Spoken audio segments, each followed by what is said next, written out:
Pas de peinture pour cette exposition quelque peu insolite proposée par la Cité du Vitrail de Troyes et la SNCF à Paris. Et pour cause, le parvis de la gare de l'Est s'est vu agrémenté de photographies géantes installées sur ses grilles.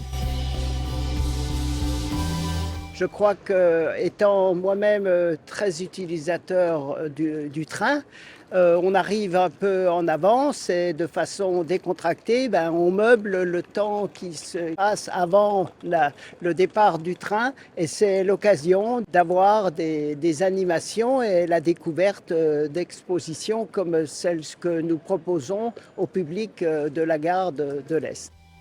Un dispositif présentant des extraits de l'exposition Notre-Dame de Paris, La querelle des vitraux, est visible jusqu'au 31 octobre, de quoi attiser la curiosité des voyageurs et les attirer dans l'Aube.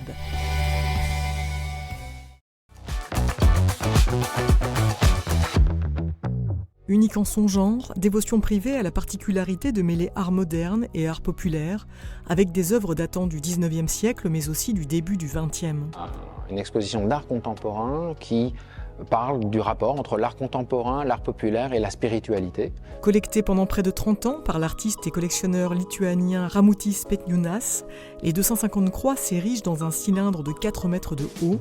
L'espoir et la foi qui résonnent également au cœur de la nef à travers les œuvres époustouflantes de deux artistes contemporaines, l'une lituanienne, l'autre alsacienne, qui dialoguent entre elles. Ne vous reste plus qu'à être touché à votre tour par la lumière qui émane des œuvres exposées comme du lieu, un voyage entre tradition et modernité, jalonné de symboles.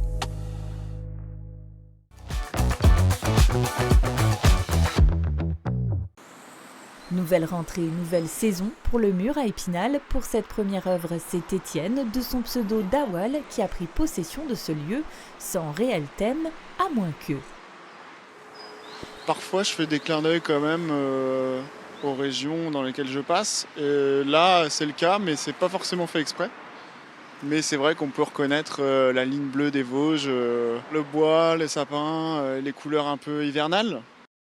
Épaulée de sa compagne Heather, elle-même street artiste, l'œuvre de Dawal, entre symboles et détails bleutés, est à découvrir jusqu'à début novembre.